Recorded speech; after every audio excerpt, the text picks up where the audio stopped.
There you are.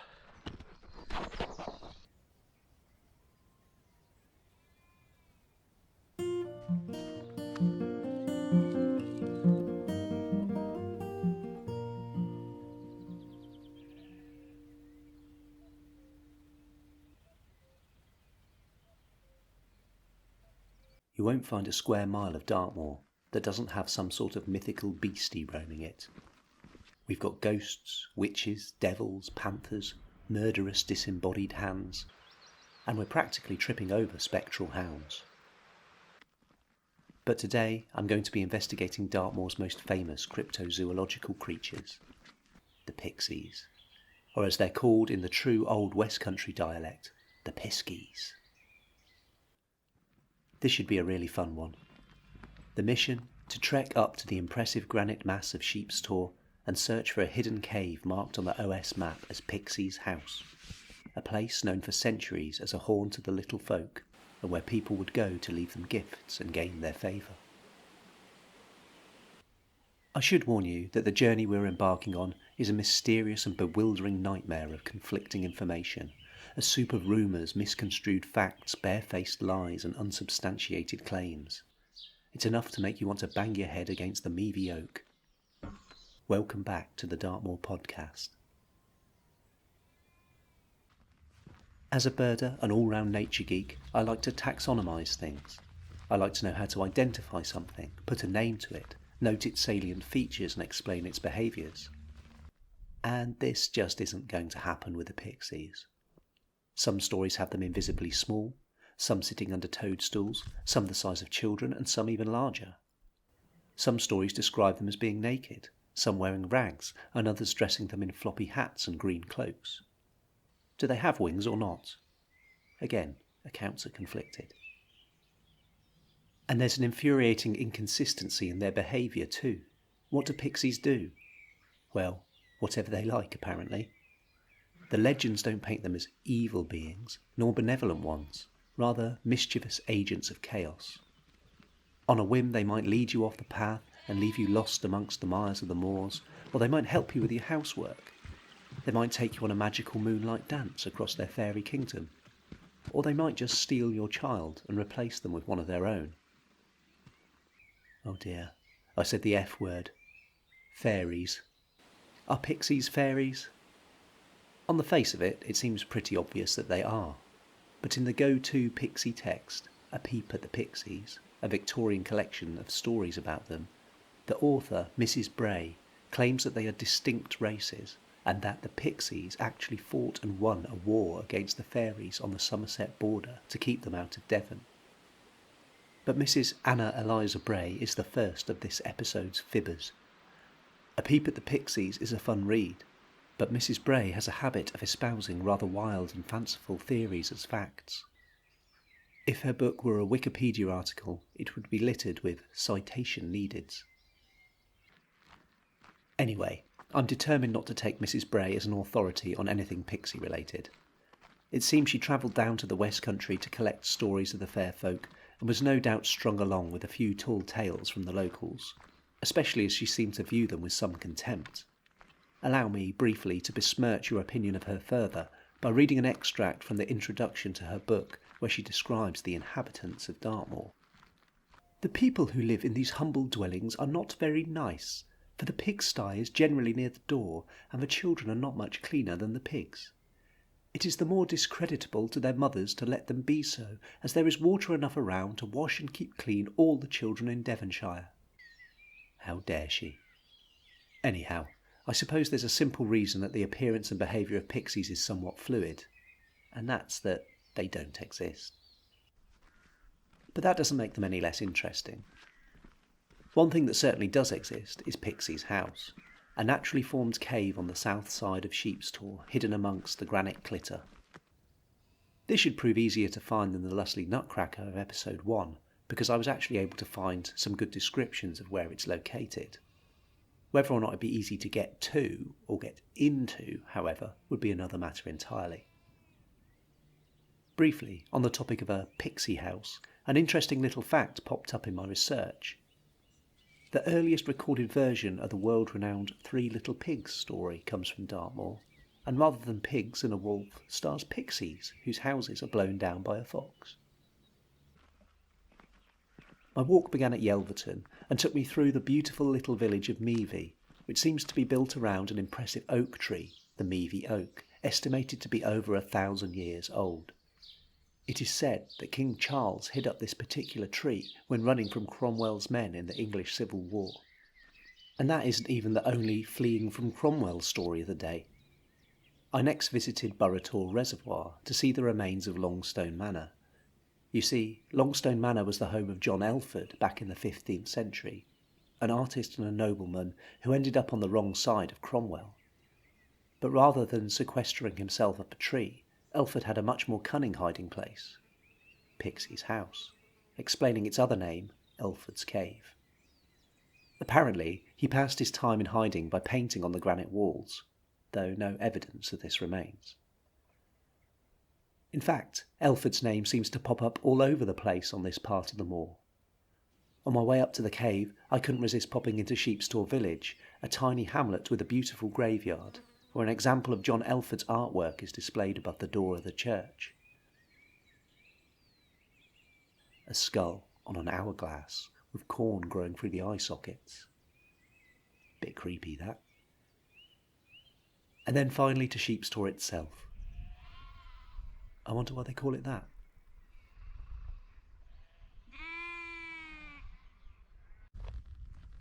Now, to find the cave itself, I managed to print off a couple of photos which showed the right angle of approach, and one which highlights that the cave is situated between a small oak and a holly growing amongst the boulders of the tor. And once I've scrambled up there, I'm looking for this little crevice. This wasn't as easy as I thought it would be. For starters, there is no hidden little trail as there often is in such places. I really had to find my own way there using the small trees as guides, and it involved some quite tricky scrambling and rock hopping across wobbly boulders. It would certainly make an excellent hideout for an outlaw nobleman. I'd have had no chance finding it without the detailed photos and descriptions from the internet.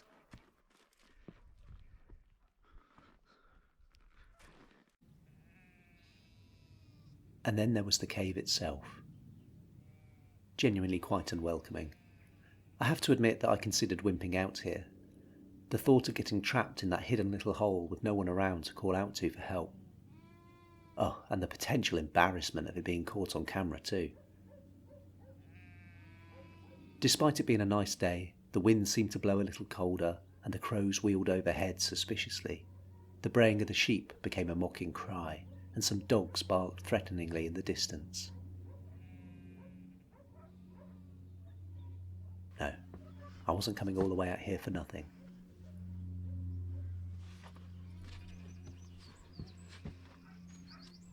I had to literally slither on my belly to squeeze through the gap, and managed to bump my head and knee on the way in.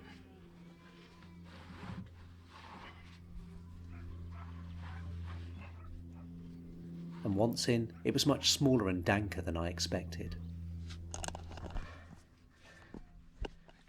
Hardly any room to stand, though perhaps room to lay out a small bed if you were desperate to stay concealed. And there were far fewer gifts for the Pixies than I expected too. A creepy little doll, a few old scraps of ribbon,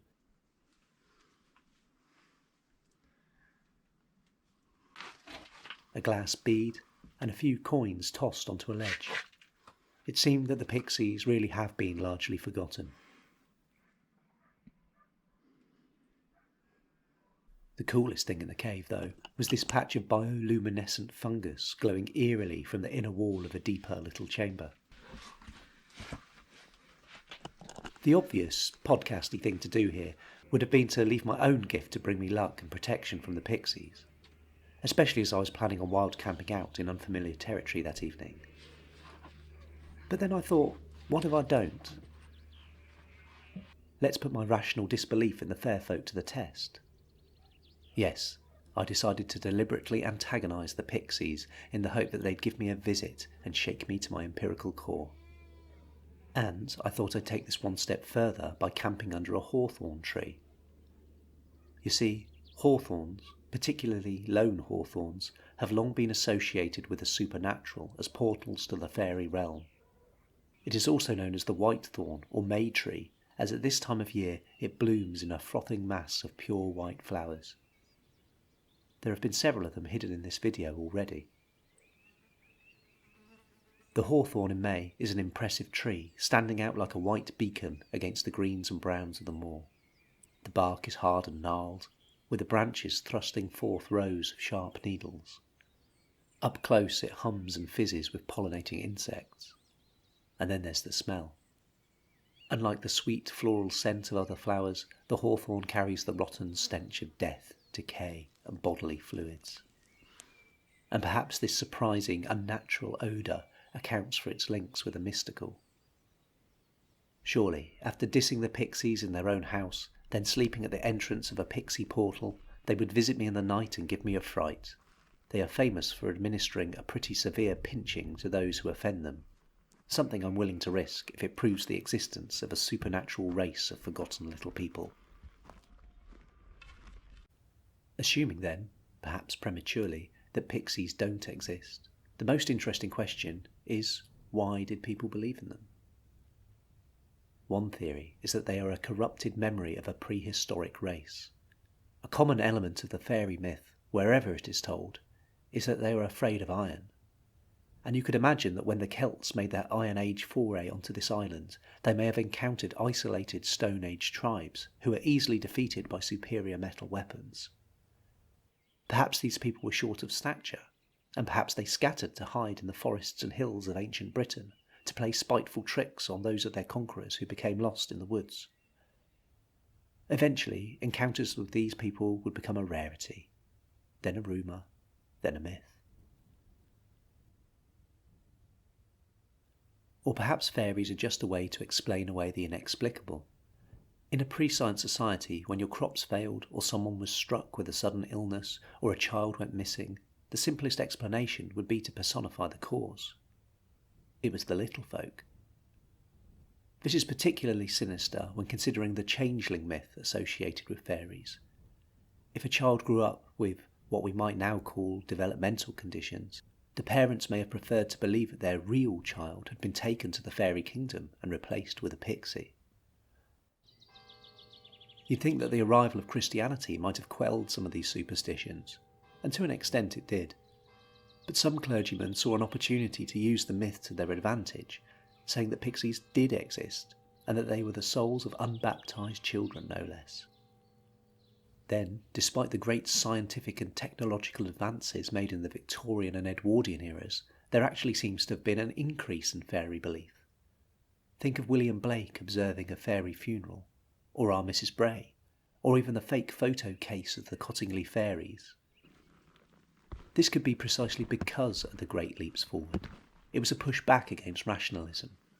When the scalpel of science was peeling away the mysteries of the world, people, sad at its loss, had a desire to believe in the magical. And then there's one more theory to explain the origins of the fairy myth. One that's not talked about much. Putting all superstition and speculation aside, perhaps it's time to admit the pixies are, that's right, aliens. Little people with strange powers, flight, crop circles and fairy rings, animal mutilations, people being abducted then returned with a sense of lost time. There are more than a few similarities between these two camps. As Arthur C. Clarke famously said, any sufficiently advanced technology is indistinguishable from magic. Were the people of the past meeting extraterrestrials, but so unable to conceive of their technology that they perceived them instead as enchanted beings? Probably not.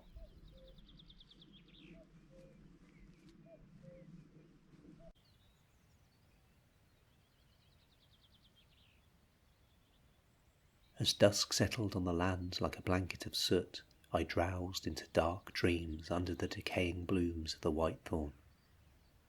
Dreams of alien craft arcing through inky skies, giddy waltzes across the black moor, a changeling crowning from a rocky womb, twisted trees raising kings in their stunted branches, skulls grinning from the sands of time.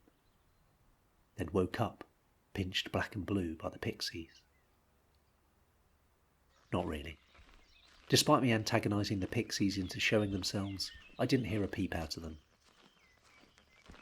And after me criticising Mrs. Bray for her lack of verified sources in her work, I think it's only fair that I give you a rundown of some other things in this episode which probably aren't true.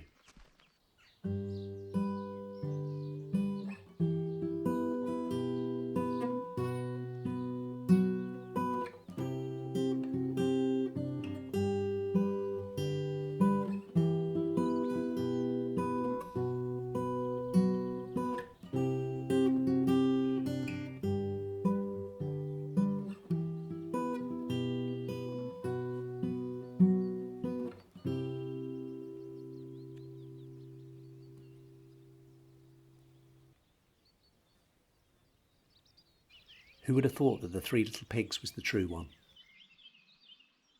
So, the Pixies' house turned out to be a neglected and forgotten little chamber hidden away on some beautiful part of the moor. It feels like the world has moved on from the Pixies, something which my Dartmoor hero, the Reverend Sabin Baring Gould, saw all the way back in the 1800s. I will leave you with his wise words.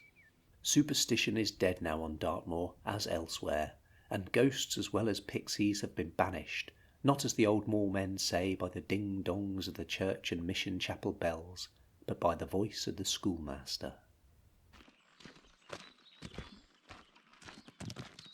See you next time.